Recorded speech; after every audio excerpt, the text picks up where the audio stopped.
누가복음 24장 13절부터 35절.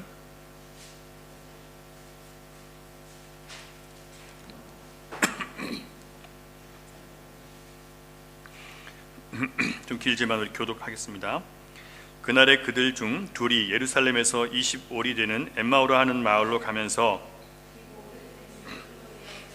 그들이 서로 이야기하며 문의할 때에 예수께서 가까이 이르러 그들과 동행하시나 그때 눈이 가려졌어 그인 줄 알아보지 못하고 예수께서 이르시되 너희가 길 가면서 서로 주고받고 하는 이야기가 무엇이냐 하시니 두 사람이 슬픈 빛을 띠고 머물러 서더라.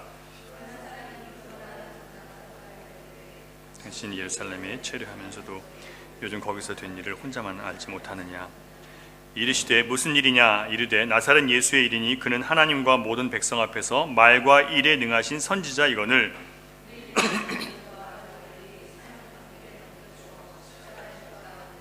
우리는 이 사람이 이스라엘을 속량할 자라고 바랐노라. 이뿐 아니라 이 일이 일어난 지가 사흘째요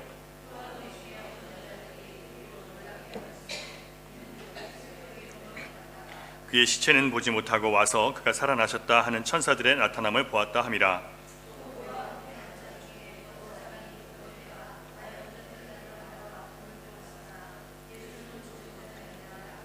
이르시되 미련하고 선지자들이 말한 모든 것을 마음에 더디 믿는 자들이여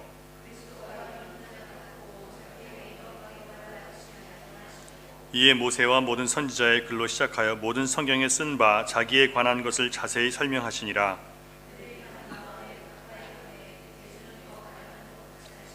그들이 강권하여 이르되 우리와 함께 유하사이다. 때가 저물어 가고 날이 이미 기울었나이다 하니 이에 그들과 함께 유하로 들어가시니라.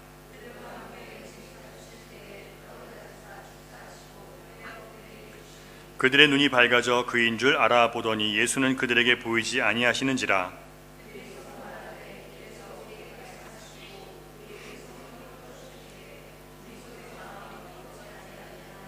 곧 그때로 일어나 예루살렘에 돌아가 보니 11 제자 및 그들과 함께한 자들이 모여 있어 같이 있습니다. 두 사람도 길에서 된 일과 예수께서 떡을 떼심으로 자기들에게 알려주신 것을 말하더라. 아멘. 여러분 제목을 한번 같이 읽어볼까요? 시작. 부활 그 이후 냉랭한 가슴을 뜨겁게. 냉랭한 가슴을 뜨겁게. 예. 오늘 본문에서 우리는 주님을 향한 모든 기대와 소망이 무너져서 슬퍼하면서 마음이 냉랭해진 두 제자의 모습을 보게 됩니다.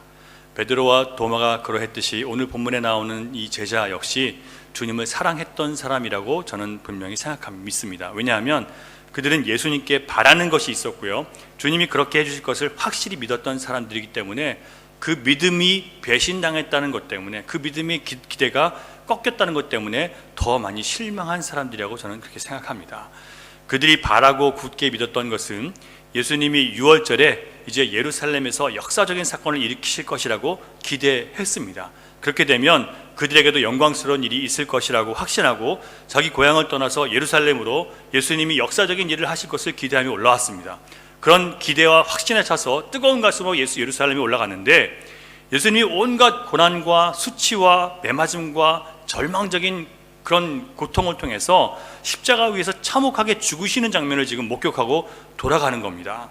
그러니 그들의 모든 기대가 무너졌을 때 얼마나 절망스럽겠습니까? 예수님을 향한 기대와 소원이 컸은 만큼 그만큼 그들이 배신당했다는 마음이 많이 있었을 수도 있습니다. 여러분, 인생의 마지막 기대가 무너졌을 때 누구나 배신감을 느끼게 되어 있습니다. 인생이 이런 건가? 여러분 17절을 보면 그들은 슬픈 빛을 띠고 있었다라고 얘기를 합니다. 그들이 예수님의 능력 있는 모습을 기억했던 만큼 기대했을 것이고 크게 믿었을 것이고, 기대가 크고 믿음이 큰 만큼 실망과 상실과 상심도 컸을 것입니다. 여기서 슬픈 빛이라는 것은요, 음울하고 또 낙심하고 절망한 상태라는 뜻입니다. 이거를 헬라어로 번역한 단어를 보면 음울하다, 분위기가 아주 냉랭하고 차가워진 거예요. 왜냐하면 모든 기대가 다 무너졌기 때문에 절망적인 상태로 지금 집으로 돌아가는 겁니다. 예수님은 제자들을 3년 동안 데리고 다니시면서 훈련시키셨습니다. 당시 예수님을 따르는 사람들은 예수님이 행하신 놀라운 기적과 경이로운 표적들을 보면서 수천 명이 처음에 주님을 따라다녔어요. 그래서 누가복음 10장을 보면 예수님이 그들 중에서 70명을 전도대로 파송한 적이 있습니다. 12명의 제자만 있었던 게 아니라 처음에는 70명의 제자가 훈련받고 뭔가 능력을 받아서 나가서 전도했단 말이에요. 그들이 돌아와서 사탄이 하늘에서 떨어진 것을 봤다고 그렇게 얘기한단 말이에요. 그러니까 앞으로 예수님께서 십자가에서 돌아가시면서 하실 사역이 무엇인지를 보여주는 건데, 지금 그 70명이 그걸 경험하고 왔어요. 그들은 하나님의 능력에 놀랐고 예수 그리스도가 가지고 있는 하나님의 신적 능력에 마음이 뜨거워졌고, 그러면서 그들은 수많은 비전과 자기들의 꿈들을 가졌을 거예요. 그러나 주님은 그 이후에 제자들에게 수많은 실패를 당하도록 내버려 두십니다. 그 능력을 체험하게 해놓고 나중에 실패를 당하게 만드신다니까요. 여러분, 우리가 신앙생활 할 때도 그래요. 처음에 예수 믿으면 기도하는 대로 자꾸 이루어지는 게 너무 많아요. 내가 기대하고 생각했던 대로 하나님이 이루어주세요. 그래서 너무 기쁜데 오히려 믿으면 믿을수록 내 기도가 쉽게 응답이 안 돼요. 왜 그런지 아세요? 나를 하나님의 것으로 만드시는 과정이에요. 처음에는 하나님께서 우리의 마음에 내가 하나님의 살아계심을 인정하게 만들고, 우리가 그걸 하나님을 인정하기 시작하면 그 다음부터는 하나님께서 우리를 다스리는 거예요. 우리를 다루시는 거예요. 우리가 이제 하나님의 것이 되어야 되기 때문에요. 그러니까 하나님의 것이 되기 위해서 쉽게 기도 응답을 해주지 않아요. 기다리기도 하시고 또 고민도 하게 하시고 절망도 하게 하시고. 그래서 제자들이 아무리 귀신을 내쫓으려고 해도 벙어리 든 귀신을 못 쫓는 거예요. 그리고 생필 당하잖아요. 그런 것도 필요한 거예요. 이런 쓰라린 실패와 좌절도 제자가 되는 길에 반드시 필요했기 때문에 주님이 허락하시는 겁니다. 그러나 다른 제자들은 그런 것들을 경험하면서 떠나버리는 거예요. 70명 중에 12명 남는 거예요. 여러분, 이런 체험을 통해서 제자들은 자신이 행한 능력이 그들 자신의 것이 아니라 하나님의 것이라는 것을 깨달아야 됐고, 주님이 그런 능력을 주신 이유는 우리의 꿈과 우리의 소원을 이루고 우리가 가지고 있는 종교적인 열정이나 비전을 성취하기 위한 것이 아니라 오직 영혼을 구원하기 위한 하나님의 목적에 우리가 그 능력을 사용하라고 주신 것임을 깨닫게 하시는 거예요. 주님은 그걸 그렇게 깨닫게 하시기 위해서 그 능력을 주셨다가 그 능력이 우리의 것이 아니라는 것을 실패를 통해서 경험하게 하시는 거예요. 제자들은 능력이 많으신 예수님이 옆에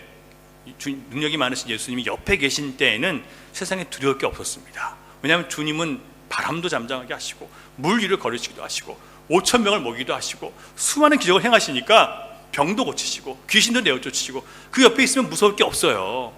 그렇지 않습니까, 여러분? 여러분, 든든한 사람, 내가 의지할 사람 옆에 있으면 무서워하지 않잖아요. 여러분, 아이들이 정말 그 아버지가 등치 좋은 아빠가 옆에 있으면 밖에 나가서 조그맣게 막 까부는 것처럼 그게 똑같은 거예요. 이 예수님 옆에 있는 제자들은 그게 자기들의 능력이 아니라 주님의 능력인데, 주님 옆에 계신 한 마음껏 까부는 거예요.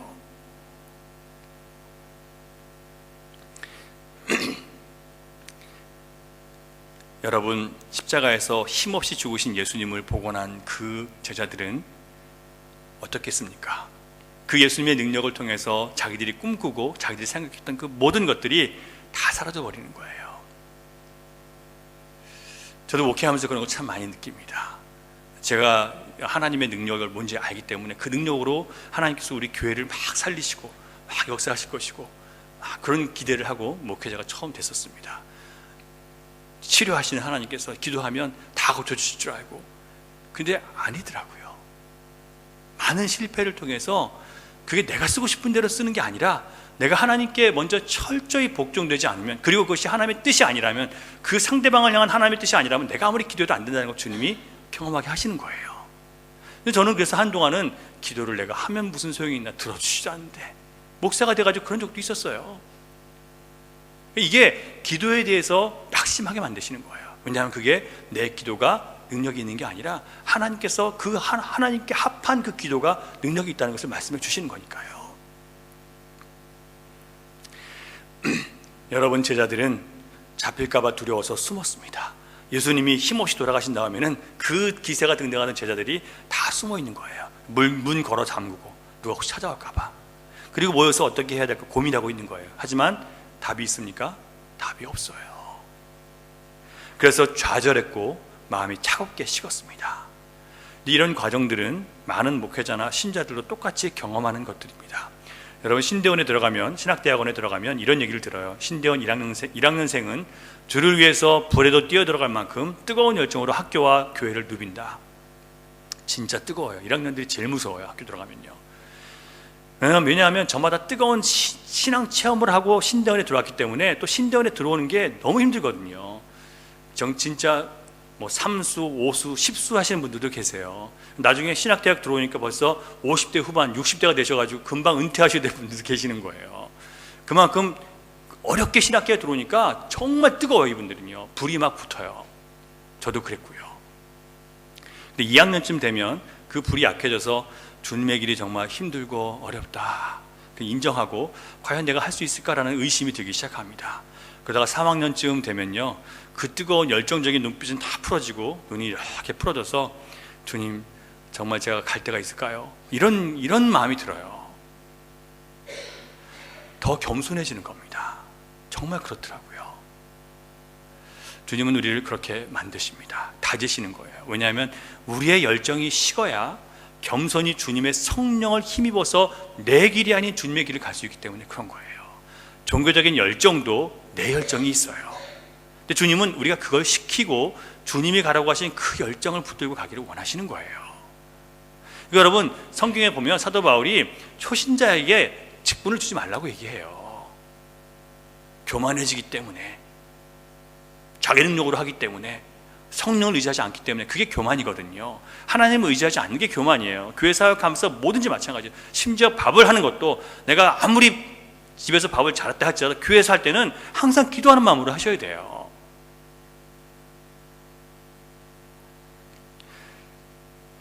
질문 하나 제가 드리겠습니다. 여러분, 제자들을 영원한 죽음에서 살리신 것은 주님의 입에서 나오는 말씀의 능력이었습니까? 헷갈리시죠? 잘 대답하셔야 돼요. 주님의 입에서 나오는 말씀의 능력으로 제자들이 살았습니까? 아니에요. 주님의 말씀, 그 능력 있는 말씀도 믿지 않았어요. 여러분, 아무리 하나님께서 주신 말씀이 귀하고 처음에 같이 있어도 우리가 믿지 않으면 나에게 아무 유익이 없어요.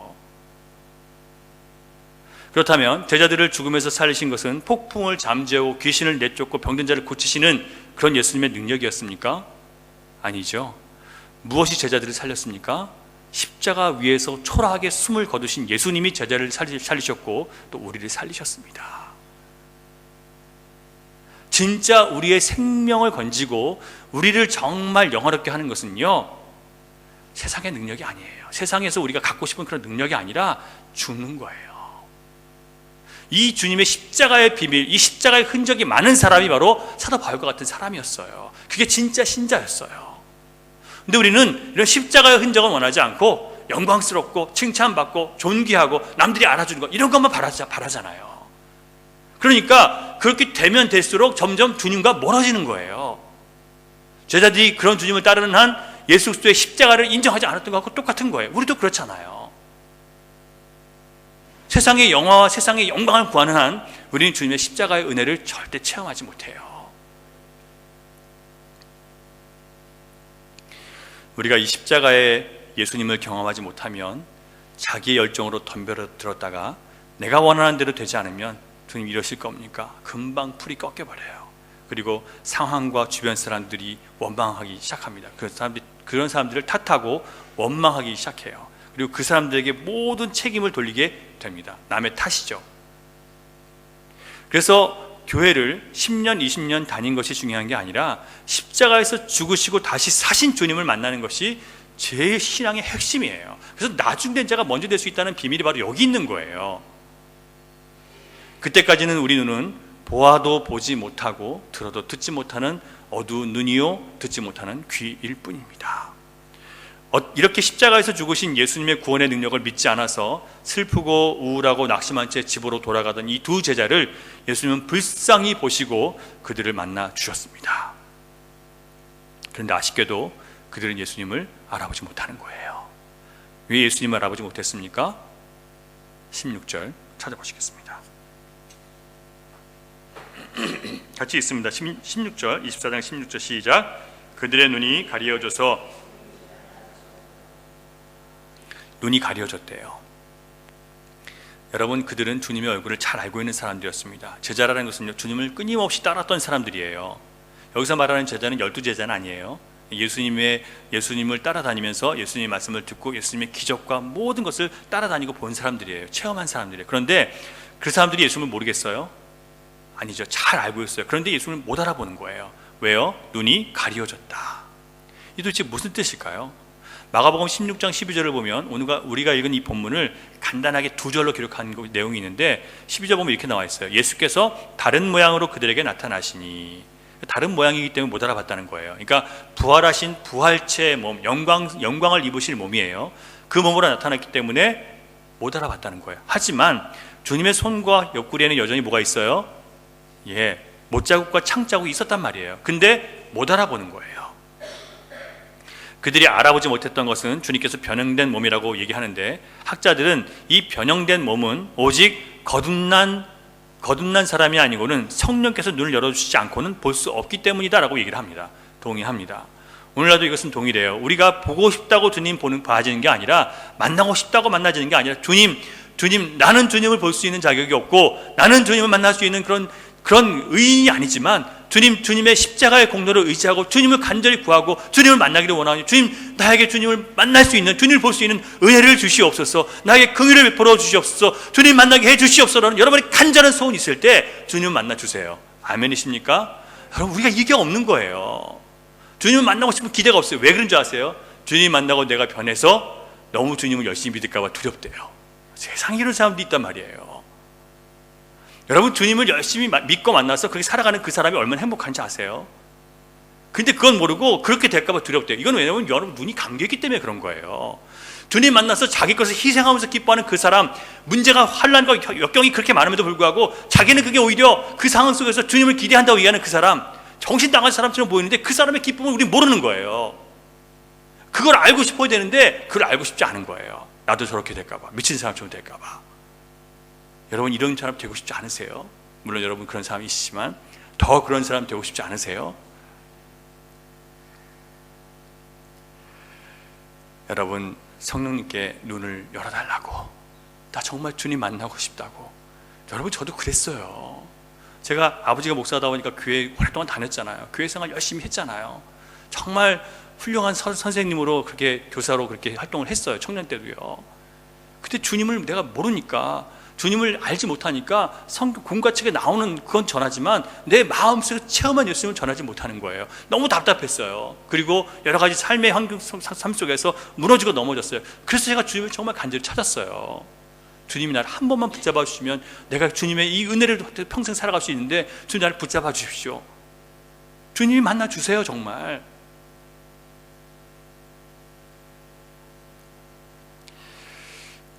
그럼 여러분, 다시 한번 우리가 다시 일어서기 위해서는요, 주님 만나야 된다는 여러분 마음의 소원을 가지셔야 됩니다. 또 한 가지, 눈이 가려졌다는 것은 다른 해석이 있는데요, 믿지 않음으로 보지 못했다라는 해석입니다. 두 제자는 주님께서 부활하실 것을 전혀 믿지 않았어요. 그럴 리가 없다는 불신 때문에 주님이 부활하셨음에도 불구하고 보지 못하는 거예요. 여러분, 불신은 사람의 눈을 멀게 할 수 있습니다. 내가 안 믿고자 하면요, 옆에서 아무리 보여줘도, 아무리 그랬다고 해도 난 안 믿어요. 봤다는 사람이 수십 명이 있어도 나는 못 믿어요. 왜냐하면 내가 안 믿고자 하면 그렇게 보이지가 않는 거예요. 여러분, 불신은 사람의 눈을 멀게 할 수 있습니다. 그러므로 사람이 자신의 감각과 자신의 지혜나 이해력을 의지해서 주님을 내가 안다고 말한다거나 자기 느낌과 감각으로 남을 판단하고 평가하는 것은 참으로 위험한 것입니다. 주님이 우리에게 그렇게 원하지 않으세요. 여러분, 정말 그게 주님이 원하시는 것이라면 하고 나면 기분이 좋아야 되는데 하고 나면 찝찝해요. 여러분, 성령님의 사람이라면 여러분 남을 판단하고 평가한 다음에 기분 좋으시던가요? 안 좋잖아요. 여러분, 주님 안에서 온전한 분별력과 판단력 갖기를 원하십니까? 여러분, 정말 우리 필요해요. 그러려면 먼저 내 감각과 판단과 내 경험과 내 지식이 불완전하다는 것을 인정해야 됩니다. 그게 인정이 돼야 그 다음에 다른 걸 찾을 거 아니에요. 그걸 인정을 못하니까 계속 내 생각 안에서 내가 버티고 있는 거예요. 내가 그걸 인정해야 성령께서 우리의 영적인 지각을 열어주십니다. 내 감각과 내 갖고 있는 믿음의 체계가, 내 나름대로의 이 종교적인 열정과 신앙의 열정이 제자들에게도 똑같이 있고, 아니 우리보다 더 많이 있었지만 제자들 중에서 아무도 부활하신 예수님을 믿지 않았잖아요. 그 인간적인 지혜와 인간적인 열정과 인간적인 모든 믿음의 체계가 부활하신 주님을 믿지 못하는 거예요. 그렇다면 우리라고 믿겠습니까?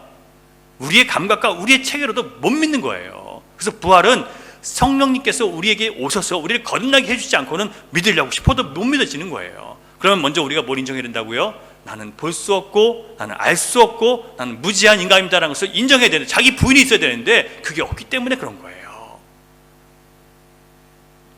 나는 그래도 세상에서 밥벌이 하고 잘 먹고 잘 살고 다른 사람들이 똑똑하다는 얘기 듣고 산다. 그거하고 완전히 다른 문제예요. 여러분, 세상에서 똑똑한 게 주님 앞에 똑똑한 게 아니에요. 제가 자주 얘기하잖아요. 세상에서 아무리 똑똑하다고 얘기를 들어도 주님을 예수 그리스도로 인정하지 못하고 하나님의 아들로 인정하지 못하는 그 지혜라는 것은 허무한 지혜예요. 여러분, 예수님은 실망하고 낙담하고 차갑게 식은 영혼을 그대로 내버려 두시지 않으셨습니다. 마음이 차갑게 식어버린 이유를 알게 하시고요, 다시 내가 뜨거워져야 될 이유를 알게 하시고 바르고 의롭고 선하게 살고 싶은 마음을 우리에게 부어주십니다. 여러분, 살면서 그런 마음 자주 드시죠? 내가 이렇게 살면 안 되는데, 더 주님 앞에서 온전하게 살아야 되는데, 더 기뻐하며 살아야 되는데, 더 기도하며 살아야 되는데, 더 하나님 말씀과 가까이 하며 살아야 되는데, 이런 마음 드십니까?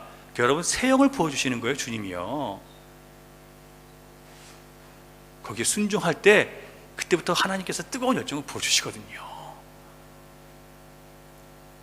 그렇게 되기 위해서 주님을 더욱 알고 싶은 마음과 성령 충만을 받고자 하는 새로운 열정을 성령님께서 우리에게 부어주십니다. 그럼 어떻게 주님이 우리 안에 그런 뜨거운 열정을 일으키신지를 오늘 본문을 통해 살펴보는데요, 먼저 예수님은 제자들을 새롭게 하기 위해서 다가와서 물으십니다. 너희가 길 가면서 주고받은 얘기가 뭐냐?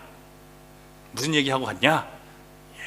뭐냐면, 먼저 하나님은 우리의 생각을 얘기하기 원하세요. 그리고 나서 예수님은 그 다음에 그걸 고쳐주세요. 왜냐하면 우리가 가지고 있는 생각과 판단이 잘못됐다는 것을 알지 못하면 고치지 않거든요. 그래서 여러분, 교회 나와서 성경 말씀을 통해서 내 생각과 주님의 생각이 다르구나. 그럼 어떻게 된다고요? 내가 고침받아야 되는구나 라고 생각하셔야 되는데, 주님을 고치려고 하니까 계속 이게 주님과 부딪히는, 갈등하는 거예요. 그 중에 한 사람인 글로바가 대답을 합니다. 예수님은 하나님과 모든 백성 앞에서 말과 일에 능하신 선지자였소. 하나님의 아들이 아니고 메시아가 아니고 누구라고요? 선지자 중에 한 사람이라는 거예요. 그 대신 어떤 사람?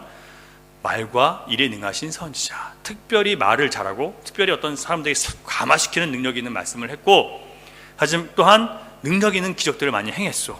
그러나 우리 대제사장들과 관리들이 사형 판결을 넘겨주어 그를 십자가에 못 박아 버렸답니다. 우리는 이 사람이 이스라엘을 속량할 자라고 바라고 있었습니다. 뿐만 아니라 이 일이 일어난 지가 사흘째가 됐습니다. 또한 우리 중에 어떤 여자들이 새벽에 무덤에 갔다가 그의 시체는 보지 못하고 와서 그가 살아나셨다 하는 천사들의 나타남을 천사들이 얘기해 준 것을 보았다고 합니다. 또 우리와 함께 한 자 중에 두어 사람이 무덤에 달려가서 과연 여자들이 말한 것처럼 빈 무덤을 보고 왔습니다. 하지만 예수는 보지 못했습니다 라고 대답을 했습니다. 글로바는 예수님을 능력 있는 선지자로 보았습니다. 다시 말해서 하나님의 아들로 보지 않았다는 겁니다. 이 견해는 당시 대중들이 가지고 있던 일반적인 견해였습니다. 글로바는 또한 예수님이 이스라엘을 속량할 자이시기를 바랐다고 했습니다. 다시 말해서 그가 알고 있는 속량이라는 것은 예수 그리스도가 하나님의 아들이 아니라 하나님의 능력을 받은 선지자로서, 메시아로서 구원자라는 뜻이죠. 당시 로마의 통치하에 있는 이스라엘 그 자체를 건져내는 것이 바로 구속자의 역할이라고 생각을 했다는 거예요. 그러면 성경적인 메시아관과 완전히 잘못된 것, 그러니까 현실적인 메시아관을 갖고 있었단 말이에요. 우리의 죄와 우리의 영혼을 구원하시는 예수님이 아니라 우리의 현실적인 문제를 해결하고 오늘 밥줄을 해결해 줄 수 있는 그분을 지금 기다렸다는 얘기를 하는 거예요. 지금요. 그게 바로 잘못된 기독교관이에요. 주님은 이게 너희들 잘못했다고 얘기하시는 거예요. 다시 말해서 우리의 기대와 소원은 물거품이 됐고, 예수라는 위대한 선지자는 다른 선지자들처럼 허무하게 세상을 떠났다. 이게 바로 글로바의 결론이었습니다. 그런데 글로바는 예수님이 죽은 지 사흘이 지났다는 얘기를 했어요. 그것은 그가 사흘 만에 부활하실 예수님에 대해서 알고 있었다는 얘기예요. 그렇죠? 사흘 만에 부활하실 예수님을 알고 있었어요.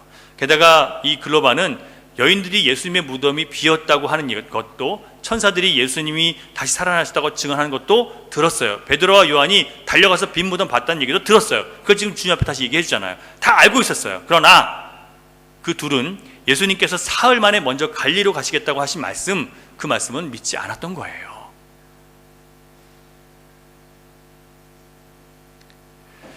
제자들은 예수님이 말씀하신 대로 고난을 통해서 영광에 이르게 된다는 사실을 들었지만 그걸 원하지 않았던 겁니다. 다시 말씀드리면 영광의 하나님, 승리하시는 예수님, 모든 것을 다 주님이 원하신 대로 만드시는 예수님, 그 능력의 예수님, 그분은 믿었지만 고난을 통해서 나를 영광에 이르게 하시는 그 예수님에 대해서는 여러분 믿음이 없었다는 겁니다. 다시 말씀드리면 모든 제자들은 예수님을 잘못 믿고 있었던 거예요.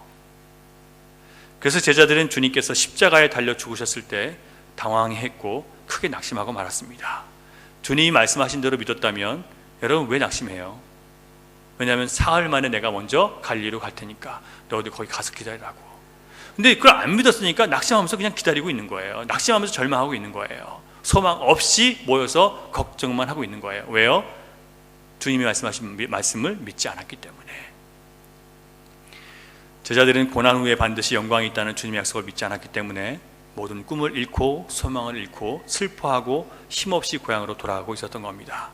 여러분, 잘못된 믿음은 반드시 우리에게 실망을 가져옵니다. 여러분이 믿음 생활하다가 실망했다면 여러분이 잘못 믿으신 거예요. 아멘이십니까? 예. 여러분, 믿음은 절대 실망을 가져오지 않아요. 진짜 믿음은 실망이 되지 않아요. 왜냐하면 주님이 말씀하신 게 있으니까. 지금 이 고난, 이 씨 뿌리는 고통, 지금 이 광야의 고난은 있지만 반드시 내가 너희를 가나안에 집어넣을 거야. 주님의 약속이 있단 말이에요. 여러분, 그런 약속을 받은 사람들, 그런데 우리가 실망한다는 것은 주님을 안 믿는다는 얘기예요. 여러분, 우리가 주님 앞에 나와서 우리 믿음 없음을 주님 앞에 도와달라고 기도하셔야지 주님 왜 그러십니까? 라고 할 그런 처지가 아닌 거예요. 근데 우리는 누굴 요망해요? 주님이 도대체 뭐 하시는 거냐고, 내 삶이 왜 그러냐고 거꾸로 지금 생각하고 있잖아요. 그런 사람들은 믿어봐야 소용없더라 이런 얘기하고 다니는 거예요. 기도해도 소용없더라, 믿어봐야 소용없더라, 많이 갖다 바쳐봤자 아깝더라. 저는 그런 얘기하는 사람들 들어봤어요. 많이 옛날에 갖다 바쳐봤는데 아무 소용없대요.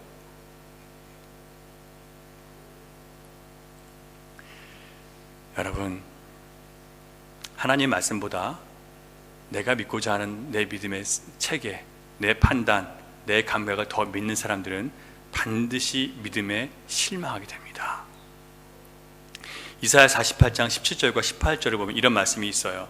너희의 구속자이시오 이스라엘의 거룩하신 이이신 여호와께서 이르시되 나는 네게 유익하도록 가르치고 너를 마땅히 행할 길로 인도하는 네 하나님 여호와라. 여러분 맞죠? 하나님은 우리를 유익하도록 가르치고 마땅히 행할 길로만 인도하시는 하나님 여호와세요. 그런데 네가 나의 명령에 주의하였더라면 평강이 강과 같았겠고 네 공의가 바다 물결 같았을 것이며, 어떻게 했으면요? 나의 명령에 주의하였더라면, 하나님 말씀을 잘 듣고 거기에 순종하며 따라갔다면 평강했을 거라는 거예요. 그러면 우리가 평강하지 못한 이유는 뭐예요? 하나님 말에 주의 깊게 우리 귀를 기울이지 않고 있다는 얘기예요, 여러분.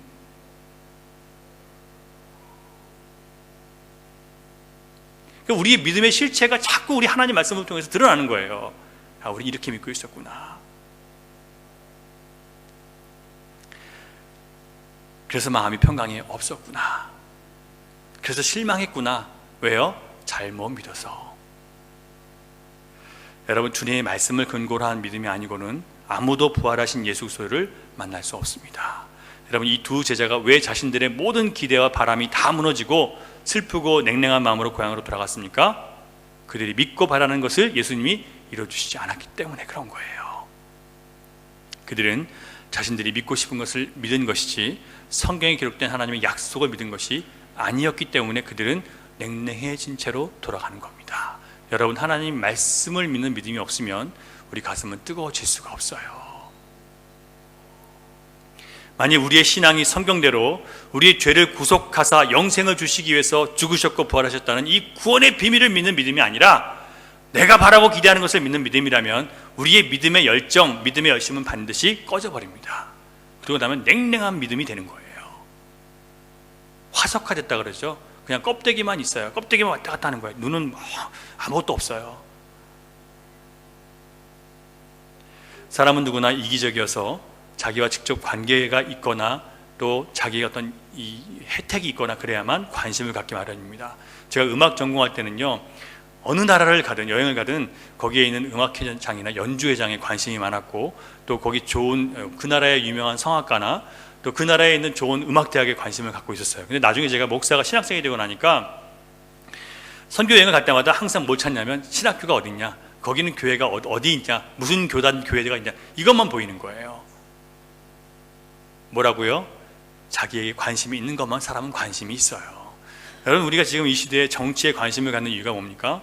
우리의 사업에 직접적인 영향이 있기 때문에 관심이 있는 거예요. 제가 자녀가 어릴 때는 지나다니면서 학교인 줄도 몰랐어요. 특히 이 나라에 있으면서 그 학교인지도 모르고 다녔는데 다시 여기 와서 학교를 알아보면서 저게 학교인 거를 그때 아는 거예요. 왜요? 우리 아이가 학교를 가야 되기 때문에 학교가 필요하다는 걸 보는 거예요. 전에는 아침부터 이 교통체증 유발하는 것이 학교라는 것을 알고 나니까 애들이 학교 안 다닐 때는 왜 학교 이 복잡한 데 세워놔서 짜증나게 하냐 그랬단 말이에요. 근데 자녀들이 학교에 딱 들어가니까 여기저기 학교를 이제 알아보다가 왜 우리 집 가까운데 학교가 없냐고 짜증내는 거예요. 사람이 그런 거예요. 그러니까 우리 자신이 얼마나 나 중심적이고 내 관점이 이기적인지를 우리가 인정을 해야 되는데, 그래야 주님 다른 걸 볼 수 있는데 그걸 인정을 안 하는 거예요. 만약 여러분이 주님을 믿는다고 하면서 예수님을 알고 배우고 순종하는 마음이 없으시다면 여러분 잘못 믿는 거예요. 십자가의 은혜를 모르면 사람들은 내가 교회에 나와 주는 것을 하나님 고맙게 여겨야 된다고 생각합니다. 참 제가 놀라워요 정말. 주일날 한번 가주면 되지 뭘 자꾸 오라고 그러냐고. 정말 이런 얘기를 하시는 분들 보면, 그런 분들이 또 교회 직분 한 자씩 차지하고 있는 거 보면 우라통이 터져요. 저는요, 교회 한번 와주면 되는 거지 왜 자꾸 귀찮게 부르냐는 거예요. 왜 무슨 훈련을 받아야 되냐고, 뭘 더 배워야 되냐고. 왜 그렇다고요? 주님을, 십자가의 은혜를 알지 못하기 때문에 그런 거예요. 십자가의 은혜를 모르면 나의 유익과 행복과 관계없는 모든 예배, 모든 말씀, 기도 무관심하고 냉랭해집니다. 저도 그런 얘기 많이 듣잖아요. 좀 우리한테 도움되는 설교 좀 하시라고.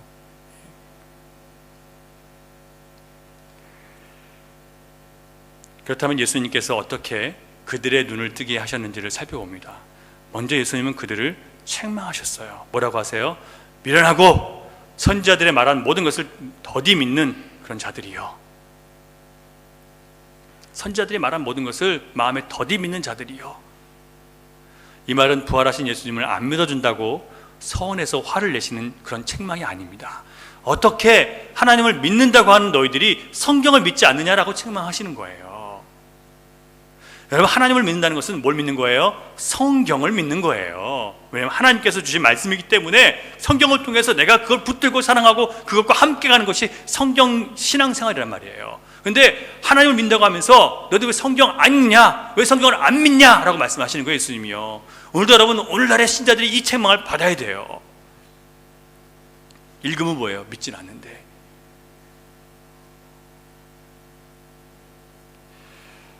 여러분, 성경을 믿으십니까? 성경을 믿는 것이 무엇입니까? 그 말씀이 여러분의 사상이나 여러분의 가치나 생각이나 여러분의 현실적인 이익과 여러분의 경험에 위배되고 거슬린다 해도 하나님 말씀 앞에서 내 것을 포기하고 말씀에 맞추는 것이 바로 성경을 믿는 것입니다. 우리는 영광을 바라지만 예수님은 우리에게 고난 당해야 된다고 얘기하십니다. 우리는 바로 이 천국 가기를 원하는데 주님은 우리가 십자가를 져야 된다고 말씀하십니다. 우리는 부자 되기를 소원하는데 주님은 마음의 가난함에 대해서 먼저 말씀하고 계십니다. 우리는 유쾌하고 즐거운 삶을 바라지만 주님은 하나님을 멀리하면서 헛된 것들을 붙잡고 즐거워하는 자들로 인해서 우리가 애통해하라고 먼저 말씀을 하십니다. 그래야 주님의 위로를 받을 수 있기 때문이라고 말씀하세요. 여러분이 믿는 예수님이 이런 예수님이시라는 걸 여러분 아십니까? 아시죠? 그게 성경이에요. 그걸 믿는 게 성경이에요. 그래서 그런 삶을 내가 받아들이기 위해서 나와 자신과 싸우는 게 그게 신앙생활이에요. 내 소원과 내 기대를 바라는 게 아니고요. 이게 먼저 되면요, 그 다음부터 주님께서 우리에게 네가 바라는 대로 하라고 말씀하신다니까요. 그때가 있어요. 아직은 아니에요.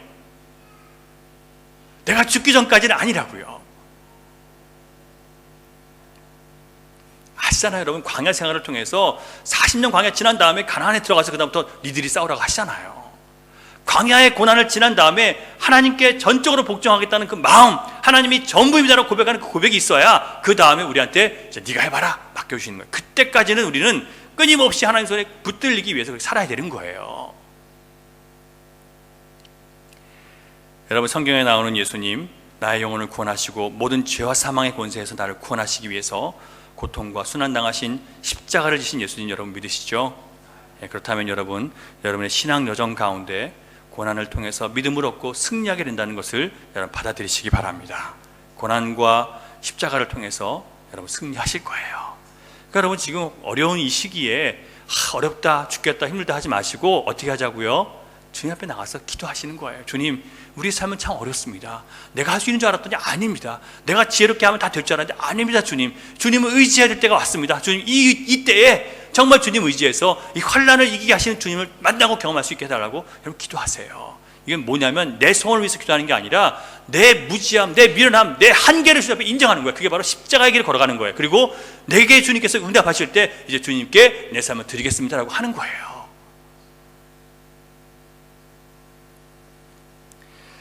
여러분, 환난과 핍박 중에도 누구도 빼앗을 수 없는 평강과 안정감 느끼면서 살고 계십니까? 그러셔야 됩니다. 여러분, 다들 힘들고 어렵다고 할 때 그래도 주님에 대한 소망이 있으니까 고난과 이 십자가를 통해서 우리가 주님이 바로잡고 싶어 하시는 것을 바로잡으면 반드시 하나님께서 좋은 날 주실 걸 믿기 때문에 우리는 주님을 믿고 가는 거예요. 다른 사람들이 아르헨티나는 뭐 이랬다 저랬다 엎었다 섰다 해, 그러니까 그거 그냥 기다리면 돼, 이런 게 아니라 주님의 약속을 믿고 우리는 가는 거예요. 그거 붙잡고 기도하는 거예요. 예수님은 제자들의 눈을 뜨게 하시기 위해서 먼저 성경에 기록된 메시아를 가르쳐서 제자들의 잘못된 믿음을 깨트려 주셨습니다. 그러나 아직도 그들은 주님을 메시아로 알아보지 못했어요. 성경에 기록된 것을 더디 믿는 자들아라고 책망하신 다음에 그 다음에 성경을 풀어주셨어요. 그래서 제자들이 많이 감동을 했어요. 근데 아직도 눈을 못 떴어요. 그래서 어떻게 하십니까? 30절과 31절 결정적인 사건이 나옵니다. 30절과 31절 같이 있습니다. 시작. 그들과 함께 음식 잡수실 때 떡을 가지사 축사하시고 떼어 그들에게 주시니 그들의 눈이 밝아져 그인 줄 알아보더니 예수는 그들에게 보이지 아니하시는지라. 그래서 중요한 게 뭐냐면 떡을 잡수실 때 떡을 가지고 축사하신 다음에 떼어 주셨을 때 그들이 뭘 봤어요? 예수님을 본 거예요. 예수님이신 걸. 그 다음에 예수님을 보자마자 어떻게 돼요? 예수님은 사라진 거예요. 그 자리에서 갑자기 없어지신 거예요. 보자마자. 여러분, 예수님이 떡을 떼실 때 바로 그 두 제자는 구약에 기록된 메시아, 그 채찍에 맞아 찢어지심으로 우리에게 나음을 주신 메시아, 바로 십자가에서 찢기신 예수님, 그분이란 걸 거기서 깨닫게 되는 거예요. 예수님이 떡을 떼실 때 그걸 보는 거예요. 그동안 글로바 일행이 주님을 알아보지 못한 것은 성경에 기록된 메시아를 믿지 않고 그들이 바라는 현실적인 행복과 만족을 채워주는 메시아를 바랐기 때문에 그들은 보지 못했습니다. 여러분, 사도 바울은 고린도전서 2장 14절에 육에 속한 사람은 하나님의 성령의 일들을 어리석게 여겨서 받지 않는다라고 했습니다. 왜 못 봤어요? 육에 속해 있기 때문에 못 보는 거예요. 알 수도 없다고 했어요. 이것이 우리의 현실입니다. 우리가 육신적인 생각을 계속 품고 있으면 주님을 만나고 싶어도 안 보이는 거예요. 그래서 우리 주님께서 떡을 떼실 때 자기 몸을 쪄서 우리를 살리시는 그분, 생명을 주시는 그분이 바로 예수님이셨음을 십자가에서 찢기신 주님의 몸을 통해서 체험하게 된 거예요. 그걸 보고 눈이 떠지는 거예요. 그들 스스로 눈을 뜬 게 아니라 주님이 뜨게 해 주셨습니다. 예수님이 기도하시고 떡을 떼실 때 제자들은 바로 그 떼어진 떡이 찢겨진 예수님의 몸이요 생명을 주는 살아있는 떡이라는 그런 영적인 지식을 알게 된 것입니다. 여러분, 모든 세례교인들이 정기적으로 성찬식에 참여합니다. 우리는 매월 한 번씩 성찬에 참여합니다. 그러나 우리가 떡을 뗄 때 바로 그 떼어진 떡이 나를 위해서, 날 살리시기 위해서 찢겨주신 주님의 몸이고 그 몸을 통해서 내 죄가 씻김 받았고 영생을 얻었다는 그런 온전한 믿음의 눈으로 그걸 볼 수 없다면 그 의식 자체는 아무 의미가 없는 겁니다. 또 한 가지 주목할 점은 그들이 주님을 알아보게 된 순간 주님은 갑자기 사라져 버리셨어요. 이것은 부활하신 주님의 몸은 시간과 공간의 제한을 받지 않는 신적인 몸이 되었다는 것을 상징적으로 보여주는 사건이에요.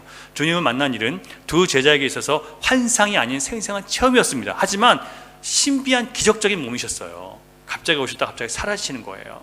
여러분, 제자들이 문 걸어 잠그고 있을 때 문 열고 주님이 오시지 않았어요. 똑똑똑 들이지 않고 그냥 들어오셨어요.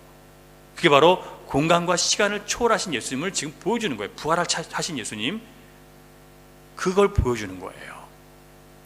부활하신 주님은 우리가 직접 교제할 수 있지만 시간과 공간을 초월하는 몸을 가지고 계십니다.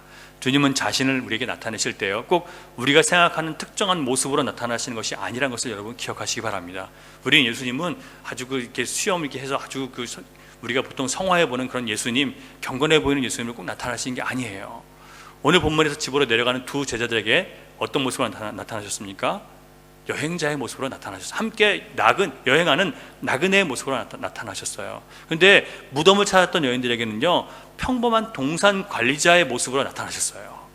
처음에 그 여자들이 예수님 보면서 동산직인 줄 알았단 말이에요. 그리고 나중에 어부인 제자들에게 나타나실 때는 어부의 모습으로도 나타나셨어요. 주님은 이처럼 우리 삶의 현장에서 우리를 만나 주신다는 얘기예요. 우리가 깊은 산속 기도원에 가서 거기서 하나님 만나는 게 아니고요, 우리가 일하는 가게이든 공장이든 여행 중이든 아니면 가정이든 언제 어디든지 우리가 그 주님을 부르는 그곳에서 가장 친숙한 모습으로 우리에게 찾아오시는 분이 바로 예수님이시라는 것을 우리가 믿어야 될 것입니다. 그러므로 예수님을 더 바르게 믿고 친밀하게 교제하고 싶다면 여러분이 머무는 그곳에서 성경을 펴고 고개 숙여 주님을 찾으시기 바랍니다. 오늘 예수님께서 두 제자에게 식사 시간에 떡을 떼어주시면서 자신을 찢어서 우리에게 생명을 내어주신 예수님 자신을 보여주셨습니다. 눈이 가려져서 보지 못했던 제자들도 예수님 떡을 떼실 때 성경에 기록된 고난당하신 종의 모습이 바로 저주받은 십자가 위에 예수 그리스도라는 것을 알게 됐고, 거기서 모든 의심과 죄가 깨끗이 씻겨 내려갔습니다. 여러분, 불신과 슬픔은 여러분 함께 갑니다. 불신과 슬픔은 함께 가고요, 의심과 두려움도 항상 함께 갑니다. 우리가 예수를 불신하면 슬퍼집니다. 우리가 예수에 대해서 의심하면, 주님의 능력과 도우심을 의심하면, 구원을 의심하면 두려워집니다. 그래서 하나님은 불신하고 의심하는 우리를 찾아오셔서 아들을 주시고 성령을 보내주셨습니다. 주님의 말씀과 기도 가운데 하나님을 만나라고 우리를 부르시는 것입니다. 여러분, 가슴이 냉랭하시다면 이제 주님 앞에 내가 주님을 잘못 알았고 잘못 믿었다고 인정하고 고백하시기 바랍니다. 내가 성경보다는 나의 감각과 나의 지식과 나의 판단과 내 종교적인 경험과 내 종교적인 그동안의 습관을 믿고 내가 믿고 싶은 것을 믿음으로 주님의 십자가를 외면했습니다. 세상 영광과 사람들의 칭찬과 이 땅의 행복을 추구하고 그리스도의 십자가에 동참하지 않았습니다. 그것이 이루어지지 않으므로, 또 내가 원하는 것이 이루어지지 않으므로 원망하고 낙심하고 믿음도 잃어버렸습니다. 이 시간 성령님께서 우리 죄를 깨닫게 해주실 때 여러분 겸손히 인정하시고 죄와 절망과 낙심과 한숨으로부터 날 자유하게 하신 주님 만나게 해 주시옵소서라고 기도하시기 바랍니다. 의인 욥이 이렇게 얘기합니다. 나는 깨닫지도 못한 일을 말했고 스스로 알 수도 없고 헤아리기도 어려운 일을 말했나이다 라고 하나님 앞에 인정했을 때 하나님께서 그에게 진리를 알게 해주셨습니다. 그리고 갑절의 축복을 주셨습니다. 이처럼 우리가 주님 앞에서 나의 가난함과 나의 연약함과 내 무지함과 내 죄성을 인정할 때 부활하신 주님과 더 깊이 사귀는 믿음과 갑절의 은혜를 부어주실 줄 믿습니다. 기도하겠습니다. 여러분, 우리 함께 기도하겠습니다. 기도하실 때 주님, 나의 감각과 의지를 믿었던 것을 주님 용서해 주시고 주님과 함께 주님의 말씀으로 걸어가는 죄를 될 수 있게 해주십시오. 그동안 내가 판단하고 생각했던 것, 또 내가 낙심하고 절망한 모든 것이 주님을 향한 믿음이 없었고 예수 그리스도 부활하신 십자가 예수님은 보이지 않고 영광스러운 예수님만 보였던 것도 내가 육신의 눈으로 주님을 바라봤고 성경적인 예수님이 아니라 내 욕심에 찬 눈으로 예수님을 봤다는 것 인정하게 하셔서 정말 주님이 주시고 싶어 하시는 하나님과의 화해, 하나님과의 완전한 평강의 관계, 그 안에 들어갈 수 있는 영적 능력을 이 시간 저에게 부어주시옵소서. 나는 볼 수 없고 나는 무지하고 나는 절망적인 사람입니다. 그래서 주님 인정합니다. 주님이 도우심 없이는 난 살 수 없습니다 라고 인정할 때 주님 성령께서 여러분 만져주실 것입니다. 기도하시기 바랍니다. 주님 감사합니다. 오늘도 저희들 주님 의심하는 마음으로 주님 앞에 나왔습니다. 주님, 내 삶의 실패가 주님의 실패인 것처럼, 내 삶의 어리석은 고통이 주님 문제가 주님의 문제인 것처럼, 주님의 부족함인 것처럼 생각하면서 나왔음을 고백합니다. 주여 능력인 주님, 아버지 구원하시는 주님, 완전하신 주님을 믿고 주님 앞에 나아갑니다. 우리를 붙잡아 주시옵소서. 우리를 세워주시옵소서. 우리의 주님의 길을 가는데 부족함 없도록 인도해 주시고, 하나님의 나라와 그 영광을 찾는데 부족함 없는 저희를 수도 인도해 주시고, 주님과 함께 동행할 수 있도록 인도해 주시며, 하나님 마음을 함께 깨닫고 그와 함께 걸어갈 수 있는 일을 인도하시고 함께하여 주시옵소서. 오 주여 역사하여 주시옵소서. 오 주여 우리를 붙잡아 주시옵소서. 주님, 우리 잘못된 믿는 것이 아니고 우리 모두 판단한 것이 거짓되어 성실하게 고백합니다.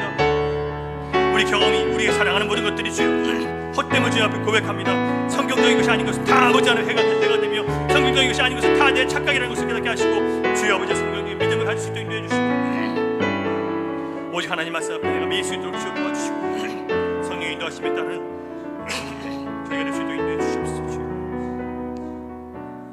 함께 찬양합니다. 주님은 산 같아서 안개가 날 가리워 내 믿음 흔들릴 때 나 주님께 나아가네. 안개가 날 가리워 내 믿음 흔들리려 할 때 나 주님께 나아가네. 주님은 산 같아서 여전히 그 자리에 계셔. 아멘. 눈을 들면 보이리라 날 위한 그 사랑. 주는 나의 도움이시며